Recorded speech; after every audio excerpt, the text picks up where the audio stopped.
So a few people have been asking how to make a good coffee at home, so I thought I'd make a little video on how to help you a bit. So for this machine, I'll start off with the grinder, which is up here. So this is the hopper where you pop your beans in, and then around the side for this one we have the grind settings. So basically overall, if the extraction rate is a bit short and the beans are coming through a bit coarse when they're ground, it can be a taste that's a bit sour and a bit weak.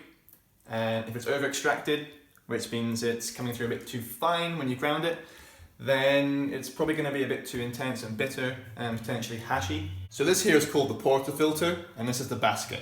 I'm not going to go too far into the size of the basket and how many grams of coffee we're putting in, but we're looking for this coffee that I'm going to use, maybe about 18 grams. And I won't go too much into detail about how many grams we're getting out. But this fits in here, and basically the coffee is going to go into here. On this machine, we pop that here. So I'm just going to pop the beans in the hopper now. So the beans I'm using today are from Kiss the Hippo, from a farm in Tolima, Colombia. Triple staggered honey process, rare and acclaimed, supposed to be pretty good. The tastes of blackberry, peach and lime. I've changed the grind settings now. I'm going for quite fine, as I've dialed in this coffee before. So here we just pop this here, and from the hopper, you're seeing come out there. So I'm not going to go too much into weighing the basket, weighing the coffee today. I'm going to keep it quite simple. But here I have the coffee into the portafilter, ready to go. Give it a good bash and a good shake. And then here we're going to go on to a tamping method here.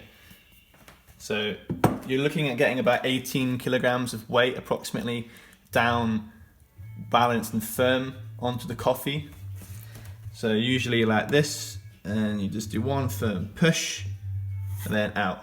So after we've tamped the portafilter, we make sure that it's nice, well balanced. There's no loose grinds, and it's looking nice and smooth. If there's any little bit of sort of bumps and things in there, there will be a bit of channeling, which means that when the water is coming through the machine, it's basically just going through one part of the coffee, and that's just going to overuse and waste one part, not use the rest.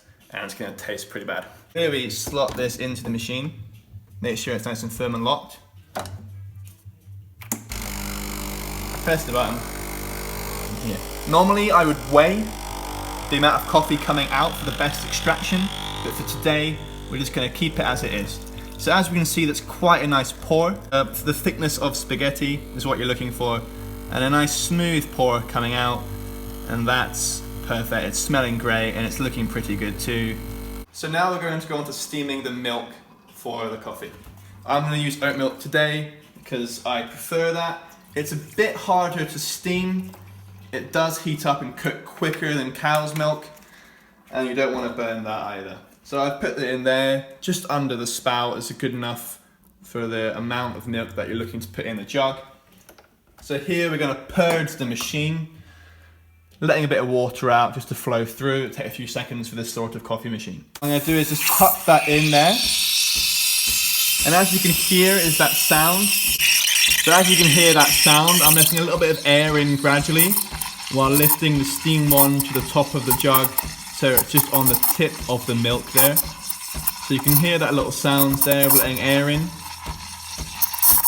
So once you've done that for a little bit, and you can see that you're starting to create a whirlpool motion in the milk there from the steam wand.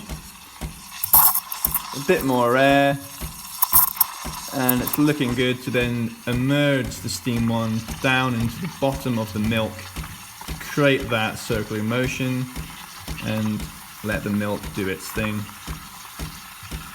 So I'm doing this just to see how hot it is. You don't want to overcook the milk, maybe to about 55 degrees. So it's looking pretty good, and as we can see, we've got some pretty silky smooth, good looking milk. Give it a bang and a stir, good to go. So remember, after you steam your milk, give your steam wand a really good clean under and round and get all that milk off. And that's one of the most important things about cleaning, and get right under and give it a good clean. So now we've got the espresso, it's come out with an extraction rate between 25 and 30 seconds, which is perfect and ideal. Now we're on to the pouring method, which is going to be quite quick. Keep the milk moving, bang the espresso, no bubbles, give it a whirl, and then we continue. This takes quite a few months to develop, so don't worry if you don't get it first few times. Create the milk in, and just gradually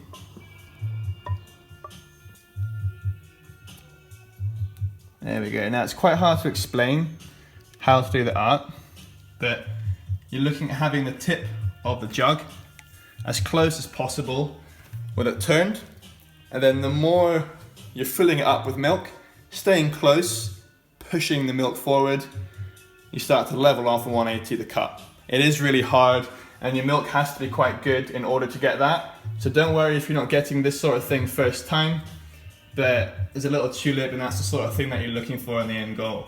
So I hope you learned a little bit about coffee and home brewing. If you have any questions, just let me know, contact me personally, DM me, or just comment in the box. Maybe I'll make another video on how to maintain the machine, keep it clean, and some maintenance things. But apart from that, I hope you enjoyed, and thanks for watching.